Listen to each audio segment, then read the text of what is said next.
बहुत जल्दी एक बहुत बड़ी पंचायत यहाँ पे हम आयोजित करेंगे, जिसमें पंजाब के भी कोने कोने से किसान भाई पहुंचेंगे, हरियाणा के भी कोने कोने से पहुंचेंगे, हमारे केरल के, तमिलनाडु के, कर्नाटक के, आंध्र प्रदेश तक के, गुजरात तक के भी किसान नेता यहाँ पे आएंगे। टोल वसूल रहे हो जब तो आप इसको नेशनल हाईवे मान रहे हो, जब आपको किसानों का मुआवजा देने की बात आ रही है आप कह रहे हैं कि हाईवे ही नहीं है, ना नेशनल हाईवे है ना स्टेट हाईवे है। हरियाणा के सोनीपत में किसानों ने एक बार फिर अनिश्चितकालीन धरना शुरू कर दिया है। सोनीपत के खरखोदा के पीपली टोल पर किसानों ने अपना धरना शुरू किया है। किसानों से जानते हैं उनकी क्या मांगे हैं, किस कारण इस धरने को शुरू किया गया है। देखो, यहाँ पे केएमपी के साथ में सरकार रेलवे लाइन निकाल रही है और उस रेलवे लाइन के लिए किसानों की ज़मीन का एक्वायरमेंट किया जा रहा है, लेकिन जो उसका मुआवजा दिया जा रहा है वो बहुत ही ज़्यादा कम है। तो हमारी मांग ये है कि जो भारत सरकार का खुद का जो कानून है कि भाई नेशनल हाईवे के 4 एकड़ की चौड़ाई में के यदि सरकार कोई ज़मीन का एक्वायरमेंट करेगी तो कलेक्टर रेट अपने आप डबल माना जाएगा। तो हम कह रहे हैं कि ये नेशनल हाईवे से भी ऊपर का एक्सप्रेस वे है ये, तो पहले तो आप कलेक्टर रेट को डबल कीजिए। उसके बाद जो 2013 का जो सेंटर का कानून है ज़मीन अधिग्रहण का, जिसके तहत ये है कि भाई कलेक्टर रेट से 4 गुना मुआवजा किसानों को दिया जाएगा, तो आप कलेक्टर रेट के ऊपर 4 गुना मुआवजा दीजिए। हरियाणा सरकार का ये कहना है कि भाई ना तो ये स्टेट हाईवे है और ना ये नेशनल हाईवे है। हम सरकार से ये पूछ रहे हैं कि यदि ये हाईवे ही नहीं है तो इस पे इतने भारी भरकम टोल क्यों लगा रखे हैं? आप टोल लगा के जनता को लूटने का काम क्यों कर रहे हो? करोड़ों अरबों रुपए का टोल यहाँ पे वसूल कर लिया और सरकार आज कह रही है कि ये नेशनल हाईवे ही नहीं है। ये सरकार कह रही है कि केजीपी नेशनल हाईवे है और केएमपी नहीं है। भाई हरियाणा के किसानों ने ऐसा क्या बुरा कर दिया कि आप उनके साथ नाइंसाफी करोगे? भाई जब उत्तर प्रदेश में केजीपी को नेशनल हाईवे मान के वहाँ के किसानों को अगर कलेक्टरेट दोगुना किया जाएगा, हम खुश हैं अपने यूपी के भाइयों के लिए, लेकिन हरियाणा के भाइयों ने क्या गुनाह कर दिया कि मोदी सरकार इतना बदला लेने पे उतारू है, खट्टर सरकार इतना बदला लेने पे उतारू है।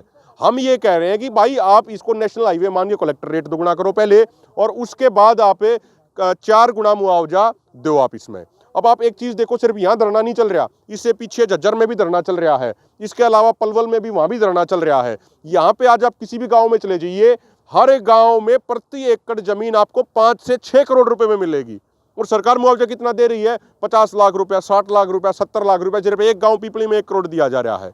हम सरकार को ये स्पष्ट चेतावनी देना चाहते हैं कि यहाँ पे धीरे धीरे किसानों की संख्या बढ़ाई जाएगी। बहुत जल्दी एक बहुत बड़ी पंचायत यहाँ पे हम आयोजित करेंगे, जिसमें पंजाब के भी कोने कोने से किसान भाई पहुंचेंगे, हरियाणा के भी कोने कोने से पहुंचेंगे, हमारे केरल के, तमिलनाडु के, कर्नाटक के, आंध्र प्रदेश तक के, गुजरात तक के भी किसान नेता यहाँ पे आएंगे और जमीन अधिग्रहण कानून के खिलाफ एक निर्णायक देशव्यापी आंदोलन का ऐलान किया जाएगा।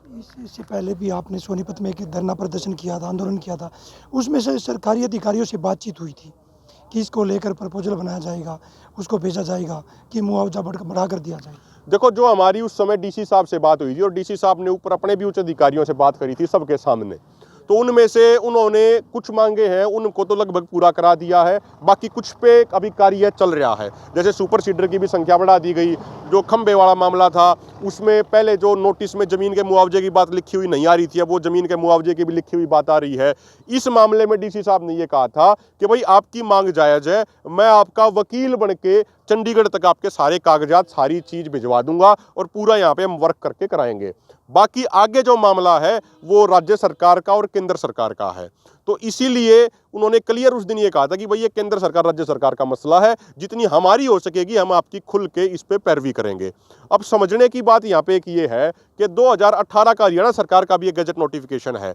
किसी ने पूछा कंपनी वालों ने कि केएमपी के ऊपर किस दरों के अनुसार टोल चार्ज करना है आम लोगों से, तो हरियाणा सरकार ने गैजेट नोटिफिकेशन के माध्यम से जवाब दिया कि नेशनल हाईवे की दरों के अनुसार ही केएमपी पे टोल चार्ज किया जाना है। तो जब आप टोल वसूल रहे हो जब तो आप इसको नेशनल हाईवे मान रहे हो, जब आपको किसानों का मुआवजा देने की बात आ रही है आप कह रहे हैं कि हाईवे ही नहीं है, ना नेशनल हाईवे है ना स्टेट हाईवे है। ये जमीन इस तरीके से हम लुटने नहीं देंगे। और हरियाणा सरकार, हम तो सीधे तौर पे ये कह रहे हैं कि हाँ, अगर कोर्ट से भी हम बात करेंगे, कोर्ट के माध्यम से भी जो ये अधिकारी हैं जो ये जमीन अधिग्रहण करा रहे हैं, इनके ऊपर मामला दर्ज होना चाहिए, इनके ऊपर डकैती की धाराएं लगाई जानी चाहिए, क्योंकि ये तो खुलेआम डकैती है।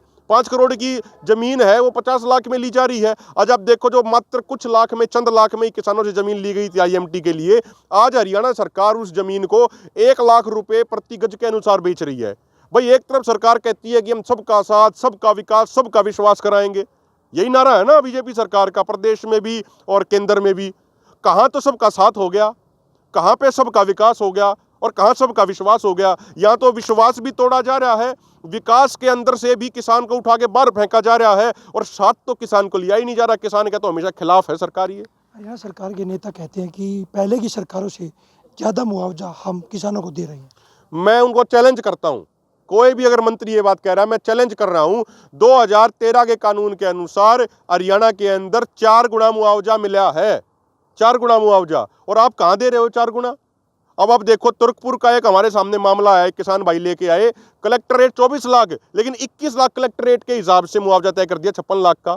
अगर आप उस 21 लाख का भी आप 4 गुना करोगे तो भी 84 लाख हो गया, और सरकार दे रही है 56 लाख है, और इसका कलेक्ट रेट आप डबल करो। ये तो भाई सरकार का कानून है। स्टैंप ड्यूटी जब यहाँ पे लेती है सरकार, वो स्टैंप ड्यूटी 200% लेती है। अगर आप कलेक्टर रेट 2 गुना नहीं कर सकते तो स्टैंप ड्यूटी 200% आपने क्यों कर दी भाई? वो किस लिए आपने करी? सरकार उसका जवाब दे। तो ये जो सरकार है, ये पूरे तरीके से पूंजीपतियों की गोद में जाके बैठ गई है। और हम सरकार को ये कहना चाहते हैं, आज तक किसान ने जहाँ भी दरी बिछाई है, किसान वहाँ से अपनी मांग को पूरे किए बगैर उठा नहीं है। मांग पूरी कराई जाएंगी, रोजाना किसानों की संख्या बढ़ाई जाएगी, और सरकार को झुकना पड़ेगा। सरकार आज झुक जाए या 10 दिन में झुक जाए या 10 महीने में झुक जाए, कितना ही टाइम लग जाए, यहाँ से जब तक नहीं उठेंगे जब तक हमारी जायज मांगे पूरी नहीं की जाएंगी।